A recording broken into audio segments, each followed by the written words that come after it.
This is Ben Television News Roundup, a compilation of major stories in the weekend, and I am Tunde Alabi. Thank you for being part of the program today.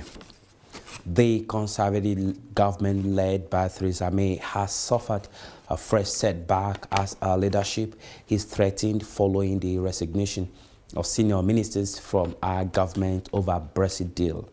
Meanwhile, the Labour leader Jeremy Corbyn has described the government's deal as a failure in his own terms. Speaking at the Prime Minister's question time, Mrs. May insisted that our government is negotiating a deal that will deliver on the vote of the British people. After 2 years of bungled negotiations, from what we know of the government's deal, it's a failure in its own terms. It doesn't deliver a Brexit for the whole country. It breaches... If necessary, I'll say it again and again to members on both sides of the House. Voices must be heard. I happen to know that there are visitors from overseas in the gallery. Let's try to impress them. Order, not merely with our liveliness, but with our courtesy. Mr. Jeremy Corbyn. It breaches the Prime Minister's own red lines. It doesn't deliver a strong economic deal that supports jobs and industry. And we know they haven't prepared seriously for no deal. So does the Prime Minister still intend to put a false choice to Parliament between her botched deal or no deal? Prime Minister! Can I say to the right honourable gentleman that he's wrong in the description that he set out, but can I also say to him, time and time again, he has stood up in this House and complained and said that the government isn't making progress, the government isn't anywhere close to a deal. Now, when we're making progress and close to a deal, he's complaining about that. Can I just say, I think what that clearly shows is that he and the Labour Party have only one intention. That is to frustrate Brexit and betray the vote of the British people. Jeremy Corbyn! Well, Mr. Speaker, after the utter shambles of the last 2 years of negotiations, the Prime Minister should look to herself in this. And she hasn't managed to convince quite a lot of people behind her.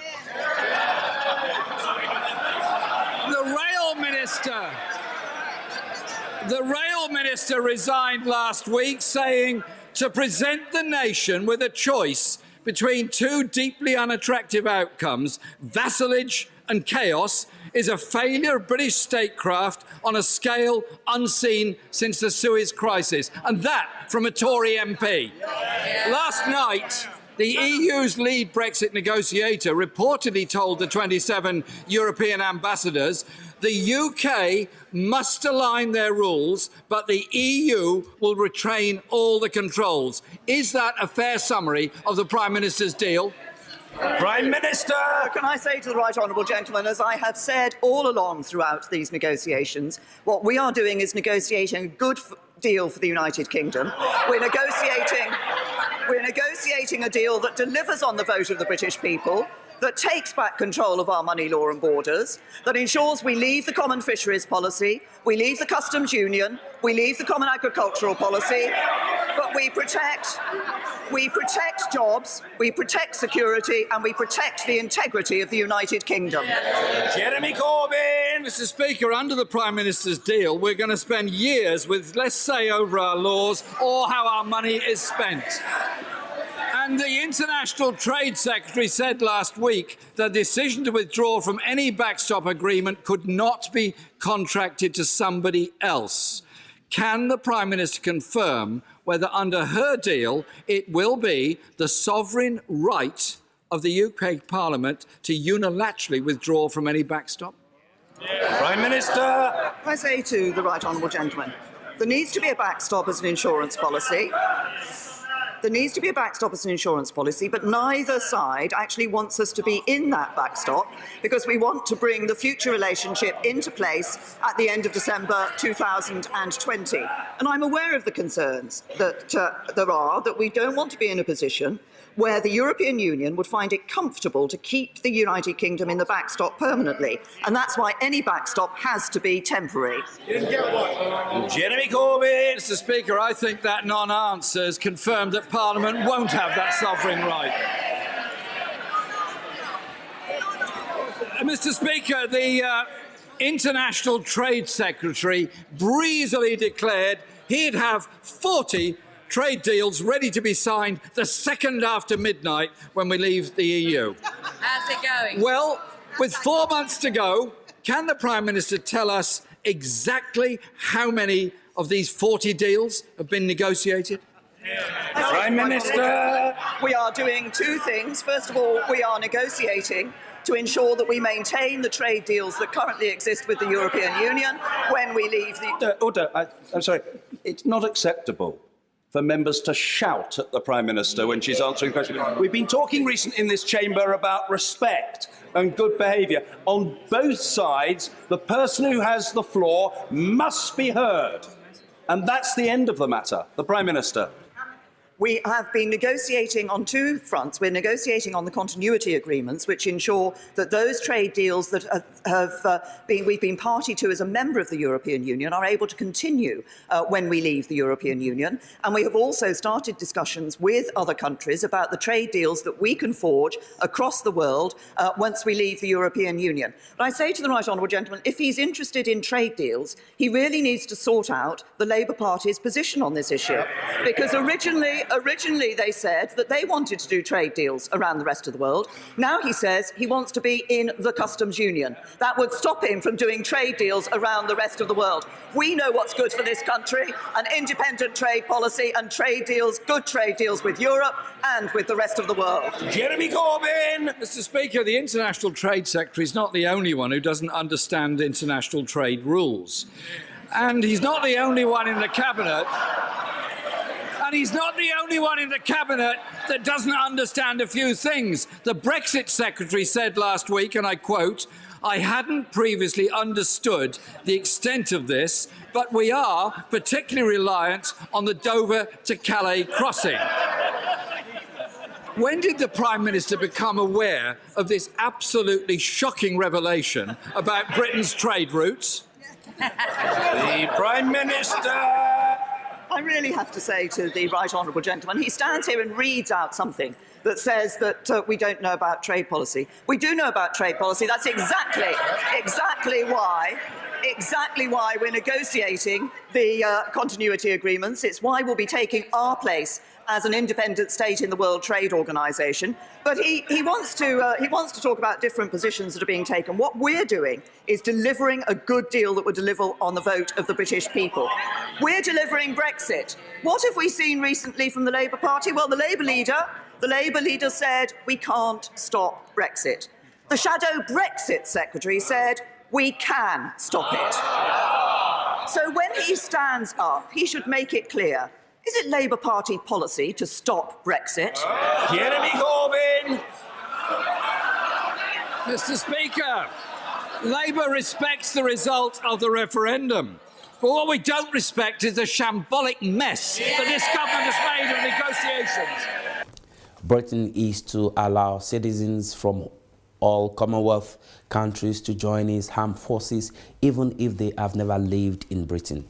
The new rules are aimed at tackling a recruitment crisis currently in the British Armed Forces. Touring Africa earlier this month, Prince Charles paid tribute to soldiers of the former empire who fought for Britain, seen here in Abuja, honouring the 2,000 Nigerian troops who lost their lives in the two world wars. Out of the British Empire came the Commonwealth, and it is from those countries that Britain is now looking to recruit. The government says all roles and ranks will be open to citizens from all Commonwealth countries who are 18 years old or older. It's aimed at plugging a recruitment gap, with a shortfall in armed forces personnel estimated at over 8,000. It seems that they're not coming forward in the numbers that they used to. With the gap opening in Manning, we need to find a rapid fill, and that rapid fill is often best found from the Commonwealth. Previously, most Commonwealth recruits had to have lived in Britain for at least 5 years. That has now been dropped, and the armed forces hope to recruit an extra 1,350 people every year through the plan. Commonwealth soldiers will come with a high level of education, and they will easily fit into those specialist roles that are more difficult. But also, you gain a strength in terms of diversity. You gain a strength in terms of diversity of view, in decision making, in our perspective of the world, our cultural understanding. Commonwealth recruits also qualify to become British residents after 4 years or citizens after 5 years service, a major attraction for signing up. Hugh Milroy is CEO of Veterans Aid, which has supported dozens of former Commonwealth soldiers who struggled to gain citizenship. Under the old system, and I really do hope this has been picked up, you had no access to benefits and you had no right to work. So in fact, for many years, we were stopping people starving. The British Ministry of Defence told VOA that citizenship requirements have not changed, and Commonwealth recruits would have to meet the same criteria as before. My advice to anyone coming here to join the armed forces is, this is almost the first thing you want to deal with as soon as you arrive here and join the armed forces. Don't wait till the end, because it takes so long to do. A 2017 report warned that Britain's armed forces were being hollowed out by a recruitment crisis, prompting the government to allow women to apply for all roles in the military. It's hoped more Commonwealth recruits will fill the gap and increase diversity. 5G mobile network is being rolled out across Monaco and major cities of the world, including Houston, Indianapolis, Los Angeles, and some towns in China. 5G mobile internet is expected to change the face of mobile internet across the world. In the tiny state of Monaco, on the Mediterranean Riviera, the future has arrived. These antennas are upgrades that will allow Monaco to handle the increased demands that 5G devices will put on networks. On est en train d'installer des antennes sur à peu près tous les toits. We are in the process of installing the antennas on pretty much all the roofs because the aim is to cover the whole of Monaco. It is the antennas you can see behind me that we're in the process of installing, and they will allow us to cover the whole principality, to have coverage everywhere inside. What is a 5G network? Without getting too deep into jargon, it will give your wireless device the ability to do a lot more of whatever you do online, and do it faster and more efficiently.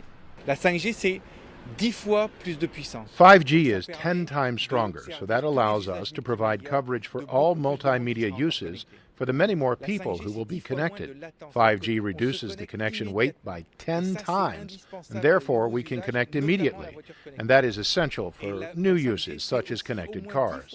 And 5G also allows at least 10 times as many connections per square meter, and that is a very important factor in the technological revolution. But the networks they need to work on haven't quite caught up yet. Experts say as our lives, our homes, and our cars become increasingly wired, we're going to need all that new bandwidth.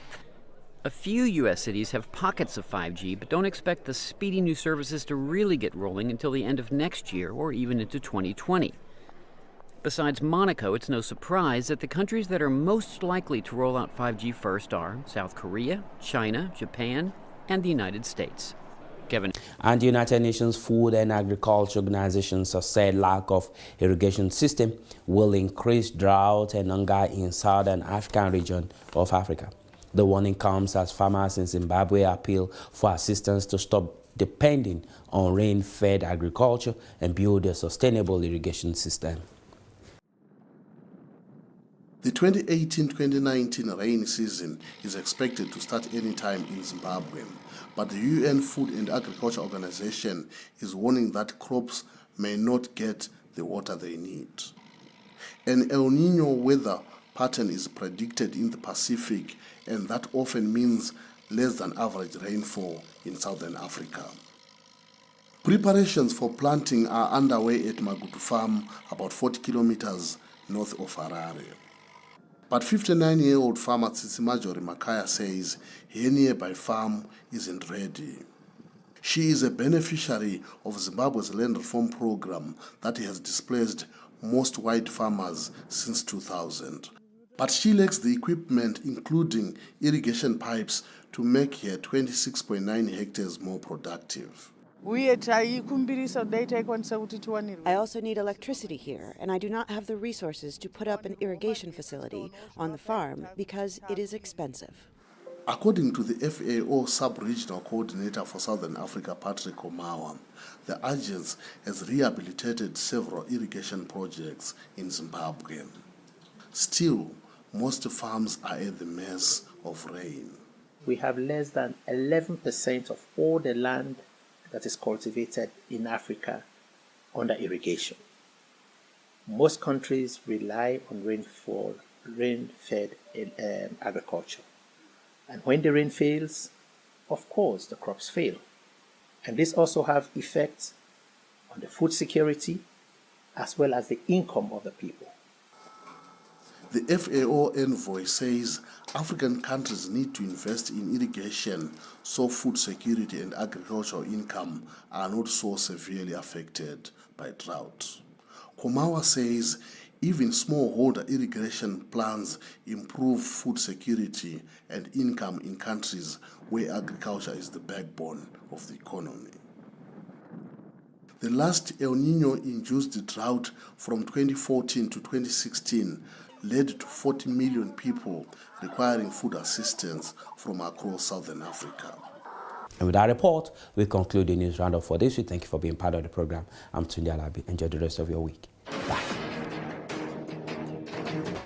Regardless resident status abroad, living outside the shores of one's homeland can really be challenging and sometimes very difficult. Let's be sincere, to keep pace with happenings from the host country abroad can really be difficult. Here on Dialogue in Diaspora, we give you every information, every news, every current issue you need to know on happenings outside the UK. Dialogue in Diaspora is your link between the world and the United Kingdom. It's your window to African development. Here, live on Bentvnewsroundup.